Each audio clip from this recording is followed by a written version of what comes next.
Gracias, que tú eres bueno, Señor. Tu misericordia es eterna. Nos tienes aquí, Señor, con esta gran oportunidad de conocerte mejor, aprender de tu palabra, Señor. Te ruego que tú realmente nos confrontes, nos exhortes, nos animes, Señor, a serte fieles, a vivir para ti. Guíanos, Señor, en el nombre de Cristo Jesús te lo pedimos. Amén. Bueno, retomamos este estudio. Qué bueno. Vamos a leer hoy el pasaje 1 Timoteo capítulo 3, versículos 14 al 16. En este pasaje, en estos versículos, aunque es muy corto, solo son 3 versículos que vamos a ver hoy, pero en estos versículos encontramos la idea central y el propósito de la carta de 1 Timoteo, así que vale la pena ponerle mucha atención, porque aquí vamos a encontrar algo que nos va a ayudar a entender el concepto completo de lo que es la carta, ¿verdad? Algunas cosas que ya hemos leído y algunas cosas que vamos a leer posteriormente. Dice el versículo 14: Esto te escribo, aunque tengo la esperanza de ir pronto a verte, para que si tardo, sepas cómo debes conducirte en la casa de Dios, que es la iglesia del Dios viviente, columna y baluarte de la verdad. E indiscutiblemente grande es el misterio de la piedad. Dios fue manifestado en carne, justificado en el Espíritu, visto de los ángeles, predicado a los gentiles, creído en el mundo, recibido arriba en gloria. Saben, hay algo muy importante que nosotros debemos, que a todo el mundo nos interesa, ¿verdad? Que es la verdad. Aunque vivimos en un mundo que no practica la verdad, pero es un mundo que reclama que todo el mundo hable la verdad. Es decir, yo quisiera que todo el mundo hablara conmigo con la verdad, aunque muchas veces no quisiera hablar la verdad. Pero la cuestión es que a todos nos interesa la verdad, todos quisiéramos hablar, que se nos hablara siempre la verdad. Es muy valioso para nosotros la verdad. Y este pasaje vamos a aprender mucho sobre a cuánto le importa a Dios la verdad. Pero vamos a irlo viendo poco a poco. Dice el primer versículo: esto te escribo, Pablo a Timoteo, recordando, ¿verdad? Pablo le está escribiendo a Timoteo, aunque tengo la esperanza de ir pronto a verte, para que si tardo sepas cómo debes conducirte en la casa de Dios, que es la iglesia del Dios vivo, del Dios viviente, columna y baluarte de la verdad. Miren qué interesante aquí cómo se ve la relación entre Pablo y Timoteo. Pablo, con estas pocas palabras, le hace saber a Timoteo cuánto él está pendiente de Timoteo. Es decir, Pablo había dejado a Timoteo en un lugar, en Éfeso, y Pablo en este momento se encontraba probablemente en Macedonia. O sea, había una distancia considerable. Pero no obstante, podemos ver cómo Pablo no había perdido su interés en su discípulo Timoteo. De esta manera le estaba diciendo a su discípulo que él estaba pendiente de las cosas que él estaba haciendo, y es más, no dejaba de seguirle instruyendo.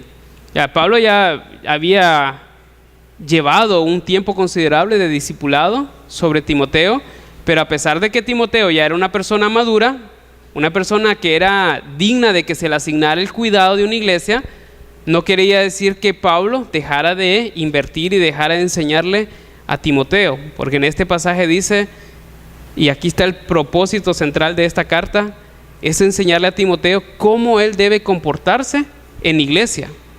El versículo 15 dice: para que si tardo, sepas cómo conducirte en la casa de Dios, que es la iglesia del Dios viviente. Entonces, el propósito, el centro de esta carta, es que Timoteo sepa cuál es la manera correcta de comportarse en iglesia. Especialmente él, que es una persona que quiere servir al Señor. Una persona que ha dispuesto en su corazón servir a Dios. Entonces Pablo le está diciendo a Timoteo en su condición de siervo del Señor, que lo que le está escribiendo, las cosas que anteriormente ya hemos estudiado y las cosas que vienen también después de este pasaje, son la instrucción de cómo Timoteo debe comportarse en la iglesia.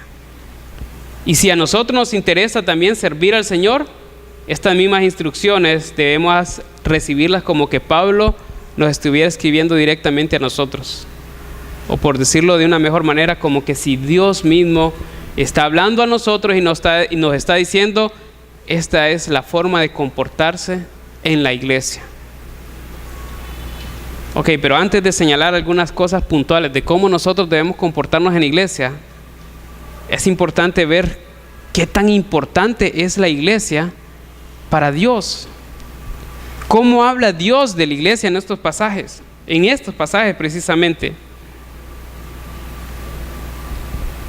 Dice el versículo 15, si lo vemos de una manera más detenida, dice, para que si tardo sepas cómo debes conducirte en la casa de Dios, que es la iglesia del Dios viviente. Miren qué bonita la forma de expresarse de Pablo con respecto a la iglesia. Dice que la iglesia es la casa del Dios viviente. El lugar donde habita el Dios viviente es en la iglesia. Y cuando hablamos de la iglesia no nos estamos refiriendo a las paredes, al edificio, sino que en los otros libros que Pablo escribió nos hace ver que la iglesia es el cuerpo de Cristo, y el cuerpo de Cristo somos cada uno de nosotros. Lo que nos está diciendo Pablo y lo que le está diciendo Pablo a Timoteo es que el Dios viviente habita en nosotros, que somos su iglesia. El concepto que nosotros debemos tener de la iglesia debe ser un concepto que esté acorde a estas palabras de Pablo para Timoteo. El valor que nosotros le damos a la iglesia debe ser el valor que Pablo le está dando a la iglesia. Dice que la iglesia es la casa del Dios viviente. Tan importante es para Dios la iglesia que le llama su casa, el lugar donde Él desea estar. O sea, no hay lugar donde uno desee más estar que en su propia casa, en su hogar. Es un lugar de confort para la persona, es un lugar de descanso, es un lugar de desahogo, es un lugar donde la va a pasar bien. Hablando de aquel hogar que está centrado en Cristo, de aquel hogar que vive para Cristo. Dios quiere sentir eso con nosotros. Dios quiere sentirse que su casa, que somos nosotros, está como debe de estar. Si nosotros quisiéramos tener, cuando nosotros digámoslo así, vamos a tener un huésped en nuestra casa, ¿cuánto nos esforzamos para que nuestra casa esté limpia, esté ordenada, esté con condiciones exactas? ¿Saben? Porque el esforzarnos por mantener nuestra casa así demuestra a la persona el valor que tiene para nosotros su visita.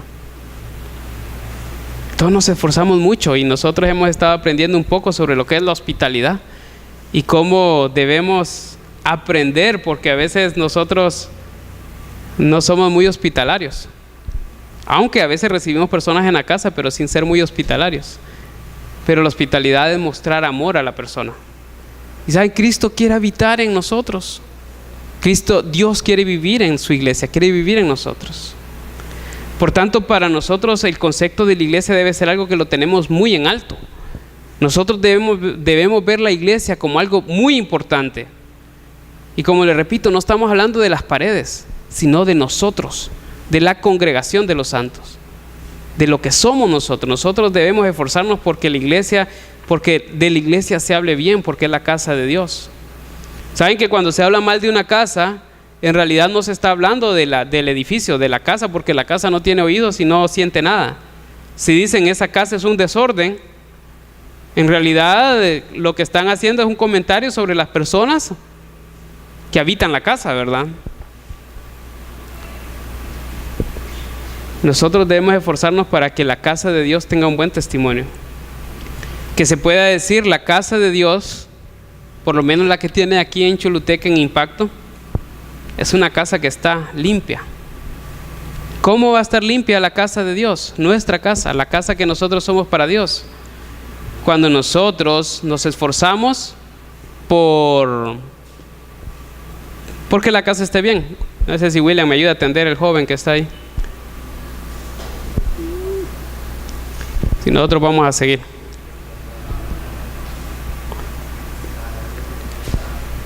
Y si Rafa le puede echar una manito también ahí para observar un poco. Vamos a mandar a los fortachones, que miran más así, más fuertes para que... Bueno, algo muy importante, ¿verdad? Sigamos hablando de la casa de Dios. Nosotros, la iglesia de Cristo, debemos esforzarnos porque su casa esté limpia. ¿Qué quiere decir eso? ¿Qué es lo que ensucia la casa? Es el pecado. Y si nosotros nos damos cuenta que la casa de Dios, que en la iglesia se está viviendo en pecado, si una u otra persona está viviendo en pecado, nos debe interesar que la casa de Dios llegue a estar limpia. O sea, que no podemos ser indiferentes ante el pecado en la iglesia. Nosotros debemos esforzarnos para que el pecado sea erradicado de la iglesia. Todos nosotros luchamos con el pecado y la Biblia dice que todos tenemos pecado. Pero la meta de la iglesia es trabajar por el perfeccionamiento. Cada día esforzarnos por vencer el pecado. Y cuando venga otro pecado debemos esforzarnos por vencerlo. Cuando Dios nos vaya revelando, porque en la medida que vamos creciendo Dios nos va revelando nuestro pecado, en esa medida nosotros debemos seguir esforzándonos por mantener la casa de Dios limpia. Y si vemos que en la casa de Dios hay desorden, también debemos esforzarnos porque la casa de Dios esté ordenada. ¿Qué quiere decir eso? Si vemos que estamos haciendo las cosas de una forma desordenada, que la iglesia de Dios está trabajando de una forma desordenada, que hay desorden en la iglesia, entonces debemos esforzarnos para que llegue a haber orden en la iglesia. Y cuando hablamos de orden es en todos los aspectos, ¿verdad? Orden desde la forma de decir cómo están los vasos, cómo están las cosas, cómo se mira la iglesia, cómo están colocados los insumos, pero sobre todo orden en la forma en cómo funciona la iglesia. Ya Pablo nos ha enseñado algunos lineamientos, ¿verdad? Nos ha enseñado cuáles son la forma en que debe operar la iglesia, quién debe ser el líder, cuál debe ser la función de la mujer, cuál debe ser la función del hombre, cómo deben ser los requisitos de un anciano, cuáles deben ser los requisitos de un diácono y de las diaconisas. Entonces la iglesia va a estar en orden si nosotros nos apegamos a ese diseño que Dios ha establecido. Y si nosotros nos damos cuenta que la iglesia no está operando bajo ese orden, nos debería preocupar mucho. Nos debería preocupar mucho que la iglesia no esté en orden. ¿Por qué? Porque es la casa de Dios. Y con la casa de Dios no se puede jugar. El orden es importante, la iglesia es muy importante. El concepto que nosotros tenemos de la iglesia es de suma importancia. Ok, vamos a ver algunos aspectos más importantes aquí en el versículo 15. Cuando habla de la iglesia, dice que la iglesia es columna y baluarte ¿de qué? De la verdad. O sea, en algo, una función, una de las funciones principales de la iglesia es garantizar la verdad, la propagación de la verdad. Asegurarnos como iglesia que nosotros no estamos hablando, predicando, enseñando ni creyendo algo que sea falso. Y que no permitimos la falsedad en la iglesia, que no permitimos aquello que no sea conforme a la verdad. Si ustedes ven las palabras que le escribe el apóstol Juan a uno de sus amigos, a uno de sus discípulos, a una persona que también caminaba con el Señor, a la cual el apóstol amaba mucho, en tercera de Juan, la epístola tercera de Juan, capítulo, bueno, solo tiene un capítulo, pero los versículos del 1 al 4 nos van a enseñar un poco sobre la importancia de la verdad y el valor que debe tener la verdad para nosotros. Dice el anciano Agayo, el amado, a quien amo en la verdad, Amado, yo deseo que tú seas prosperado en todas las cosas y que tengas salud, así como prospera tu alma. Pues mucho me regocijé cuando vinieron los hermanos y dieron testimonio de tu verdad y de cómo andas en la verdad. No tengo yo mayor gozo que el oír que mis hijos andan en la verdad. ¿Saben? La iglesia es garante de la verdad aquí en la tierra. No hay nadie más que va a defender la verdad que la iglesia. Cualquier otra organización o institución o lo que sea, como quieran llamarse, ministerios o lo que sea, no son garantes de la verdad. El único baluarte y fundamento y columna de la verdad es la iglesia. ¿Cuán importante es la iglesia para nuestro Dios? Es de suma importancia, porque por medio de la iglesia Dios va a propagar la verdad. Jesús, cuando oraba al Padre, decía: santifícalos en tu verdad, tu palabra es verdad. Es la iglesia la responsable de garantizar que la palabra de Dios, que es la verdad, se mantenga intacta, que se predique, que se enseñe como se debe, sin alteraciones, ¿verdad? Sin quitarle y sin ponerle. Y no solo la predicación, sino la aplicación verdadera de la palabra. ¿Por qué? Porque no puede decir una iglesia, o no podríamos decir nosotros, que estamos predicando la verdad si no estamos aplicando la verdad.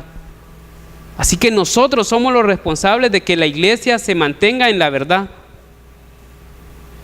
para que se diga, como el apóstol Juan decía de Gallo, su amigo, que se regocijaba mucho cuando escuchaba que sus hijos andan en la verdad. Saben, hasta este momento en la carta de 1 Timoteo, Pablo ha señalado algunos aspectos de la verdad que ya deberíamos nosotros considerar, aspectos que son innegociables, ¿verdad? Cosas en las que la iglesia tiene que tener una firmeza tal que no puede haber una negociación sobre estos aspectos. El primer punto que vimos cuando estudiábamos la primera carta de Timoteo es la importancia de predicar la sana doctrina.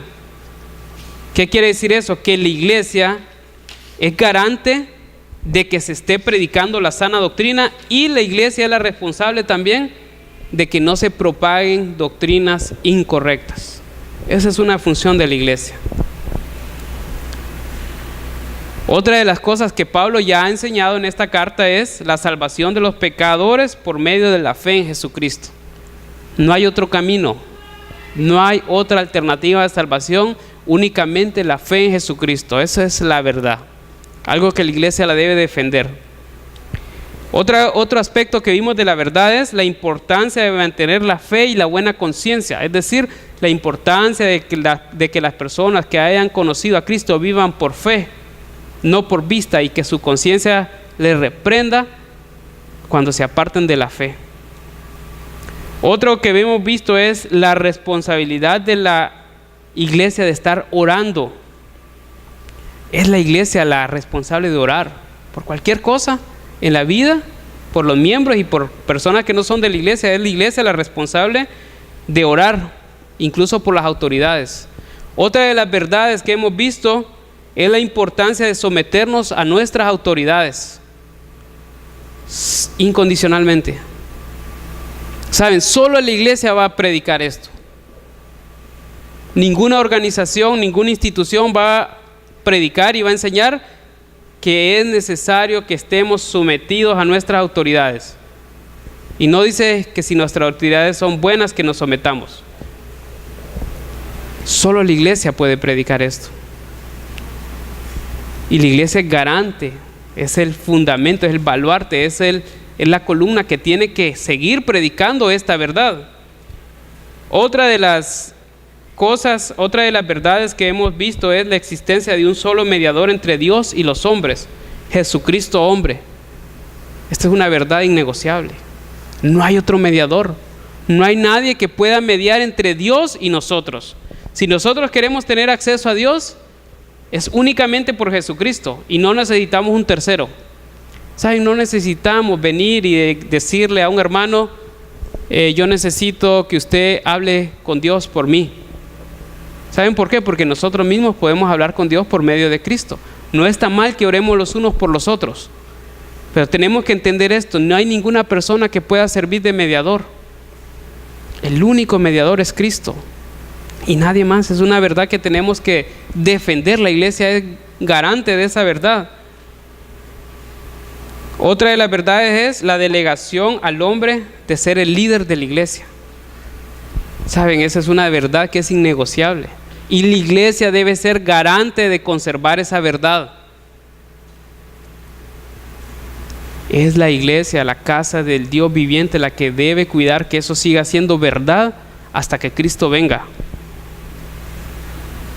Otra de las verdades que hemos visto hasta este momento es la prohibición a la mujer de enseñar y liderar en la iglesia sobre los hombres.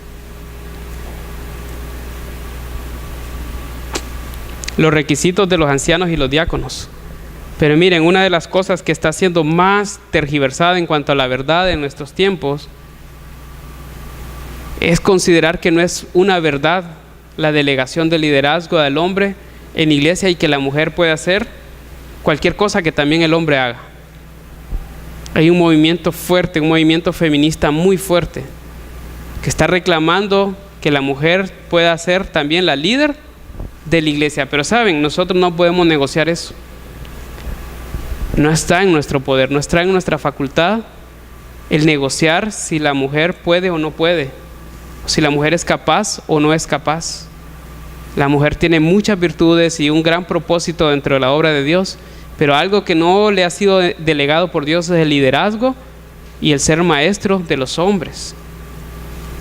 ¿Saben? Y en eso nosotros no vamos a ceder, no porque querramos enorgullecernos de eso, sino porque la iglesia es la responsable de garantizar la verdad. ¿Saben que Martín Lutero, que es una de las personas que se les atribuye un mayor impacto en la reforma de la iglesia, un tiempo oscuro que pasó la iglesia, él dijo una frase muy importante que nosotros deberíamos considerar? Él decía: es mejor ser separados por la verdad que estar unidos por el error. Es por eso que es muy difícil a veces que entremos en comunión con otras iglesias, porque para entrar en comunión con otras iglesias muchas veces nos tocaría que ceder en algunos aspectos de la verdad, y es mejor estar divididos por la verdad que estar unidos por un error. No lo vamos a negociar, vamos a perseverar, aunque tengamos la iglesia así de vacía como está, aunque el mensaje del evangelio que nosotros predicamos no le guste a mucha gente, vamos a continuar, porque no es el mensaje que nosotros inventamos, es el mensaje que Dios nos ha dado que nosotros prediquemos. Y la iglesia debe esforzarse por mantener esa misma línea de pensamiento. Es por eso la importancia de que se levanten ancianos que hayan sido probados, diáconos que hayan sido probados, que se les va a asignar la enseñanza de la palabra de Dios, pero porque han sido probados, porque se les ha probado en la verdad, porque se ha sido comprobado que son personas que van a continuar siendo fieles a la verdad y que no van a negociar la verdad. Y vamos a ver muchos más aspectos de la verdad en los versículos siguientes, ¿verdad? Cosas que son innegociables. Ahora, miren el versículo 16. Pareciera que está hablando de otro tema diferente, pero en realidad este versículo 16 va a centralizar, va a resaltar la importancia de que la iglesia sea garante de la verdad. Dice el versículo 16: indiscutiblemente grande es el misterio de la piedad. Dios fue manifestado en carne, justificado en el Espíritu, visto de los ángeles, predicado a los gentiles, creído en el mundo, recibido arriba en gloria. ¿Saben? Es tan importante señalar esto porque son aspectos centrales de la verdad, son aspectos centrales del evangelio. Cuando dice indiscutiblemente grande es el misterio de la piedad, está refiriéndose a grande es aquellas cosas que fueron reveladas por Dios, que fueron manifestados por medio de la persona de Jesucristo. Es grande lo que Dios reveló por medio de la persona de Jesucristo. En la Biblia, cuando algo se le llama un misterio, no está hablando de cosas tenebrosas, sino de cosas que no han sido reveladas. Por ejemplo, en Efesios se habla del misterio de la iglesia. ¿Por qué se le llama misterio a la iglesia? Porque en el Antiguo Testamento no se encuentra la mención de lo que iba a ser la iglesia, sino que fue algo que Dios reveló con la venida de Jesucristo. Entonces, por eso la iglesia era un misterio. Pero una vez que fue revelado, dejó de ser un misterio. En esta situación era un misterio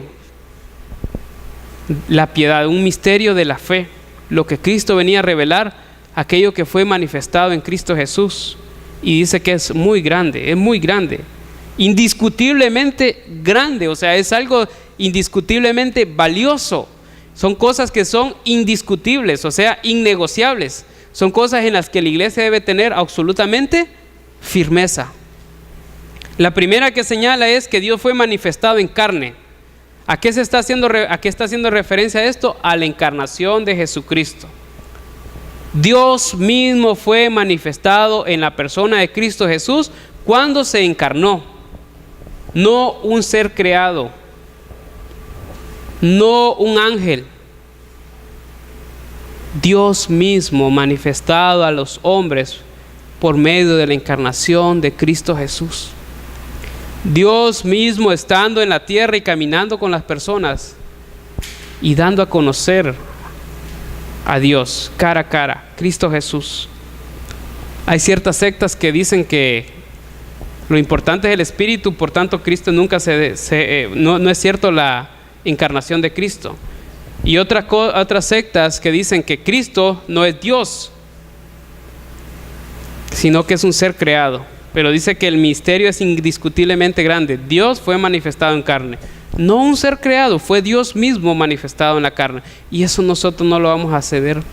Eso es una verdad en la que la iglesia se va a mantener firme y somos garantes de seguir predicando esta verdad. Dice que fue justificado en el Espíritu.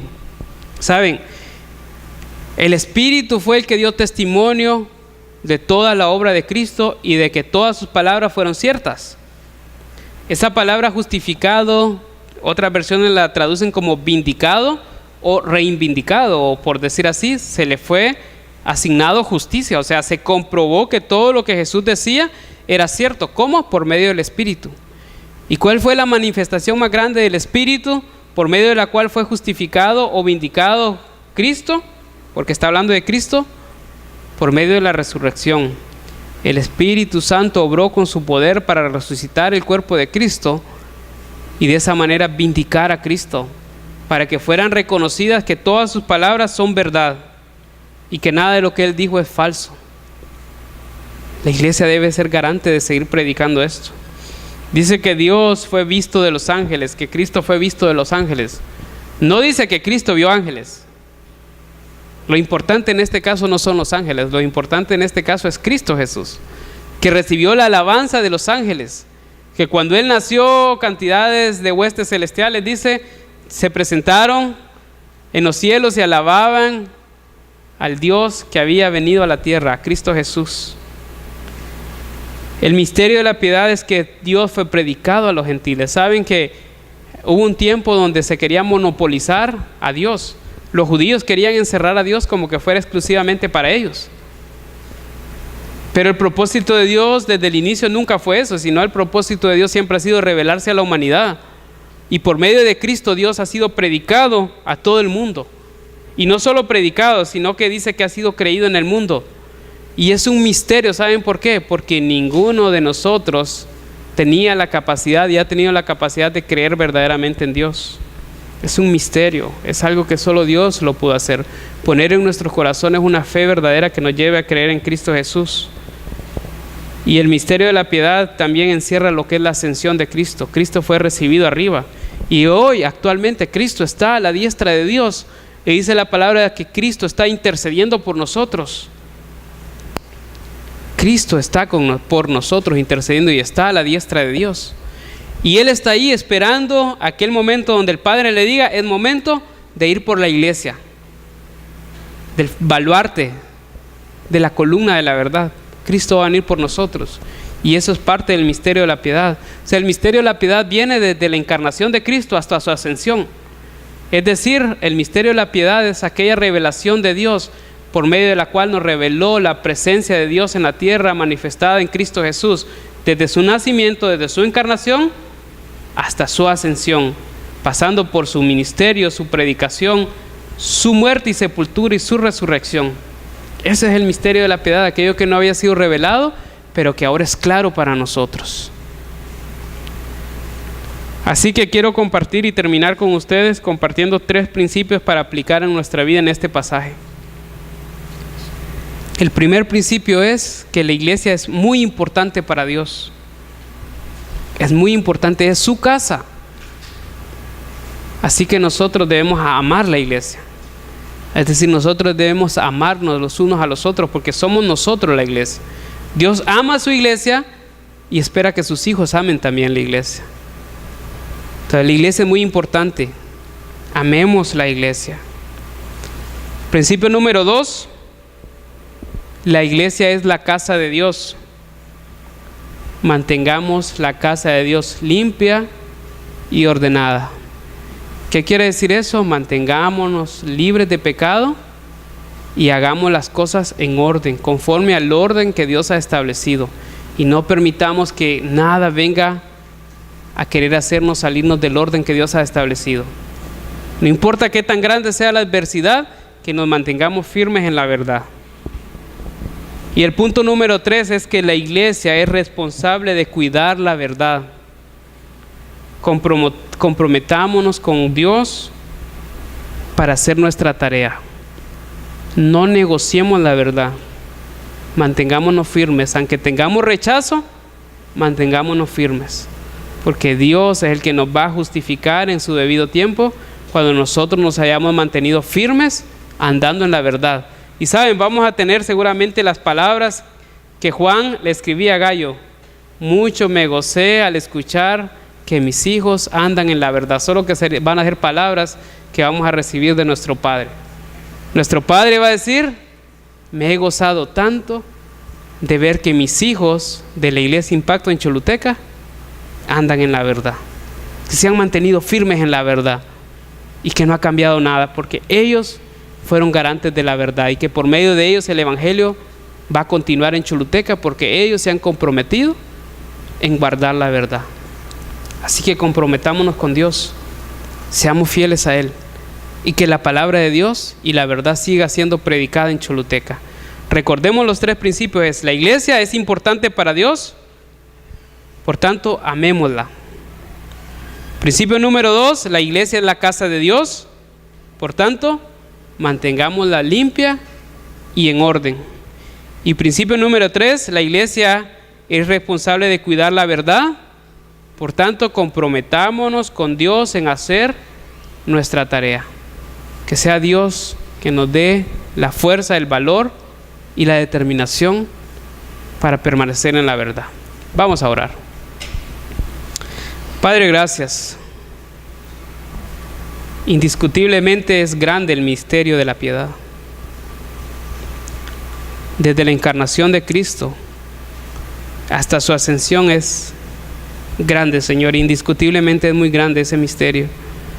Ese misterio en el cual nosotros hemos sido partícipes, porque sabemos que desde la encarnación de Cristo hasta su ascensión, en medio de todo eso es que nosotros hemos visto salvación. Porque Cristo murió por nuestros pecados, porque fue sepultado, porque resucitó al tercer día, porque sabemos que Él está en gloria, sentado a la diestra de Dios, y porque sabemos que Cristo vendrá una vez más por nosotros.